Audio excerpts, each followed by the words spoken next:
Namaskaram to all Atmas. Yesterday we have seen the launching of the website www.vppp.org, the official website of Vishwashanthi People's Peace Party, a socio-spiritual party which has launched the Let Us All Build a Developed Nation and a Peaceful World campaign. In this campaign is meant to spread God's three commandments to make all people to fulfill their duties in micro-personal family and the macro nation and world family, to build our country as a developed nation and to bring peace to humanity and world peace. Yeah,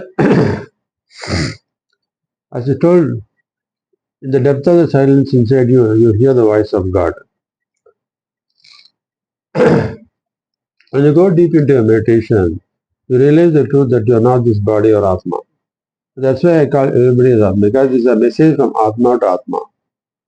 And this Atma is separated from Paramatma, because inside the Atma, Paramatma is there, and the Atma is separated from by Paramatma by the karmas, which you have accumulated over several life cycles. And this birth is meant to release all these karmas, which is possible only by fulfilling our duties in this life to the micro family in which you are born, and to the macro family, the world family, Vasudeva Kutumbakam, in which you are living. So, God, you see, God is shown as in our Puranas as with the two wives. What these two wives refers is, one wife is the person, micro family, the in which you are born. Another wife is the macro world family in which you are living. That's why it's called Vasudeva Kutumbakam. So God takes care of both each individual person's life and also it takes care of the entire universe. God is present inside each and every Atma, and He wants the each and every Atma to realize this. God is inside them and God is inside every human being, every living creatures, and He wants everyone to fulfill their duties to the entire mankind, because He wants to see the entire world as one family. And He wants that every human being in this world should be free from poverty, illiteracy and unemployment.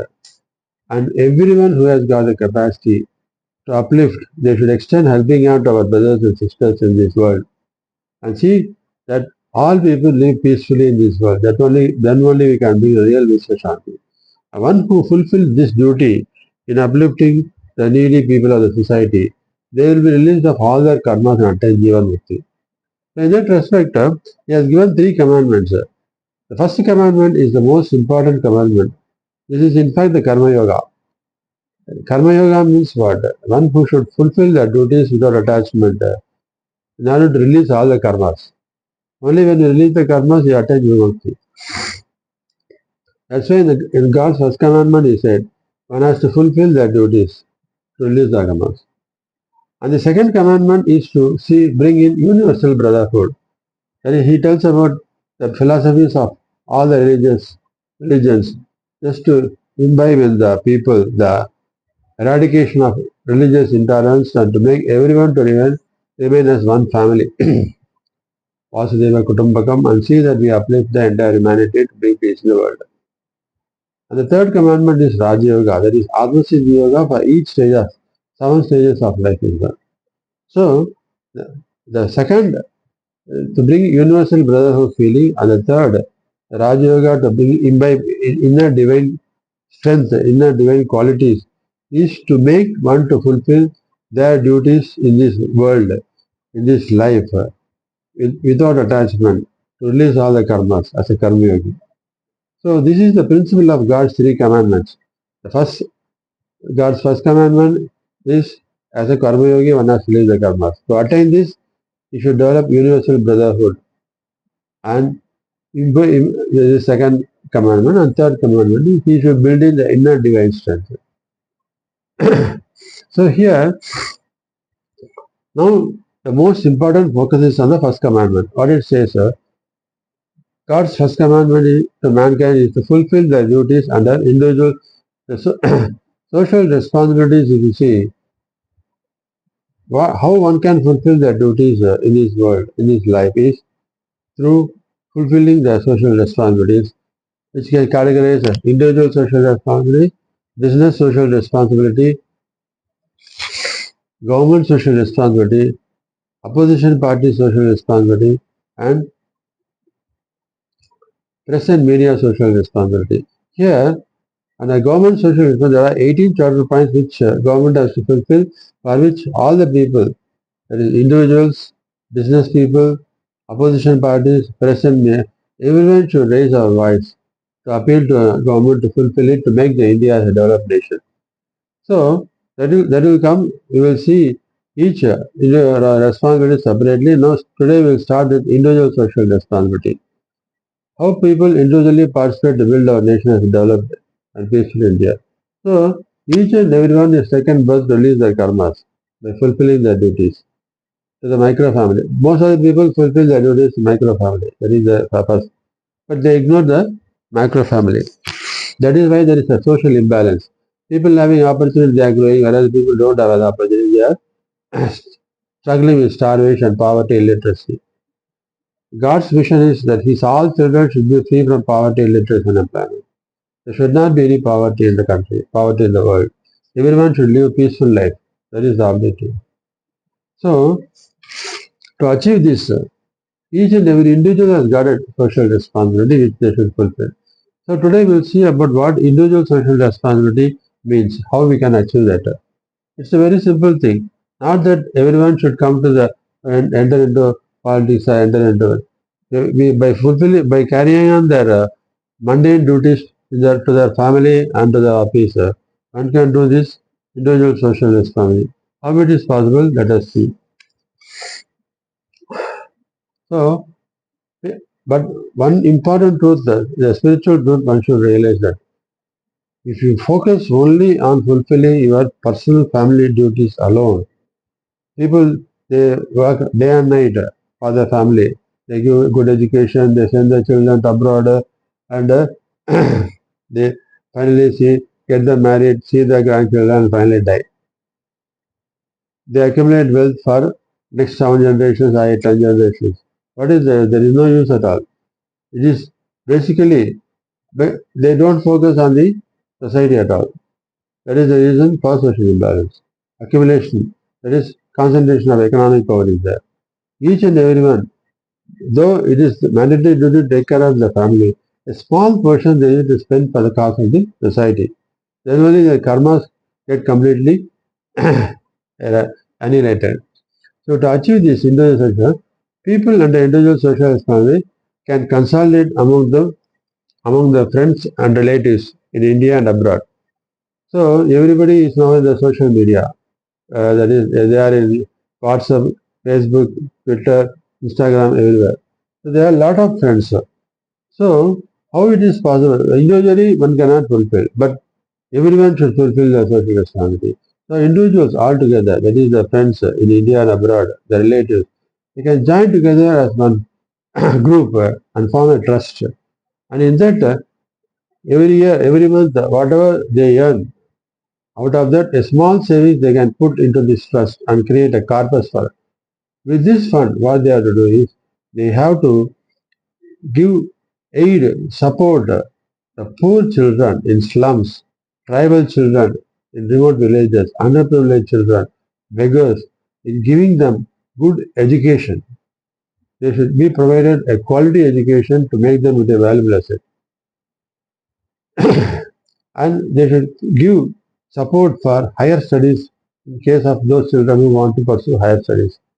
And those in case of school dropouts, they should be provided with they should be identified and they should be provided with some job-oriented training so that they can take proper employment and live on their own feet.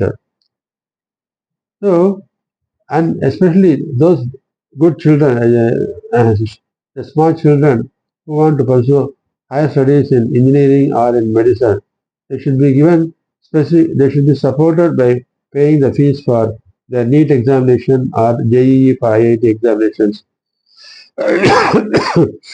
Similarly, for youth, they should be supported for getting coaching for job-oriented examinations like conducted by RRB. There are coaching centers provide coaching for bank examination, central government examination, IAS, IPS, UPS examination, or states is a public service commission for police superintendent, inspector, like that position, various state government higher position jobs, in judicial examinations. So, like that, employment-oriented education for that they have to identify and give them the needed support for them to become an employable asset to the nation. So, basically, a focus should be on educating the people. Education is very important. Any poor child should not be deprived of the education he needs to stand on his own feet. If that is not given to the society, they go against the society. That should not be there. So we have to see that we safeguard our society by making these children and the youth from the underprivileged slum and the backward area villages, tribal villages, to give them the needed support to become a valuable asset to the nation. We have to eradicate poverty from the system, from the nation. So if you want to make an India a developed nation, poverty should be alleviated first. And employment aspect, if you see, one can, because if you form a group, each person will be employed in somewhere. So they may know various job opportunities through their own friends. You can tell them, especially among the private sector industry, they take for employment only through known circles. So in your group, if 100 people are there, so tell everybody to share about the job opportunities there, so that any needy people in your area can identify who needs a job according to their qualification and you can place them. So one can provide employment avenues for the children. It's a job oriented training to them. Sports training if the children are interested in sports. So like that you can individually support each person to shape themselves. And finally, health also at a big importance. So this your trust, individuals who form the trust, they can go to nearby villages, conduct medical camps for the poor people there, eye camp, medical camp, dental camp. All these things they can conduct and they can give medicines for them. And wherever there is a need for them to support any surgery, anything, they should find the right source to sponsor and support them. So, if we individuals join together and give helping out to the needy people of the society, we can shape many of these underprivileged people, children and youth into a valuable asset rather than making them becoming a liability to society as thieves, dacoits, chain snatchers, and antisocial elements, terrorists. So instead of going them in the wrong direction, we can make them into valuable asset. That is very important that one can fulfill under the individual social responsibility. But people say, bottleneck, that they are already tied up with their official work, family problems, all these things. They don't have any time to think about the society. Yes, but this trust, if you can form, and you do not spend the entire time on that, you can form good, there is socially interested people among you. Few people as a form a committee, and you appoint some social worker as a freelancing or on paid basis to identify the right person, right candidates who need the support. They have to go on to nearby villages, tribal areas, slums to identify the right children and youth who need what kind of support and provide the support. So by which everybody need not spend time and energy, but they can contribute a small part of their income for the trust so that that can take care of the activity. So that benefit goes to them also. So they indirectly fulfill their duties, social duties, which help them to reach the karma and attain in the path of moksha. So I appeal to all the people, let us all, Indians in India and abroad, fulfill the individual social responsibility in any of the manner as aforesaid and thus contribute for the economic development of the people to eradicate poverty, illiteracy and unemployment and build a developed India. Also appeal is made to all Indians to participate in raising their voice of appeal to the government through the Vishwashanthi People's Party online platform to implement the 18 charter points which involves lot many crores of rupees and it can be implemented only by government under government social responsibility because it is a lot of infrastructure development macro level to build our nation and develop nation. So what are these 18 charter points? We will say the next session, next edition of our video. So today we are seeing about the individual social responsibility. Every person, the 140 crore population, they can involve in this individual social responsibility. So if some people say, I don't have any fantasy, they can pray for the well-being of the entire community. Poor people, they can extend their physical support in spreading this mission. So, and those who are earning a small contribution per month, they can put for this corpus. A small way they can do. Higher educated people, high earning people, they can do in a better, bigger way. So like that, every person can contribute for the economic growth of the poor in the country, so that we eradicate poverty from the society in the country, so that we can build the developed nation at the earliest. Only if we all join together with the government, we can able to build a developed nation. So let us all participate in this noble mission and see that we build our country into a developed nation, by which we release our karmas and attain Jivan Mukti. Sarve Jana Sukhino Bhavantu. Om Shanti, Om Shanti, Om.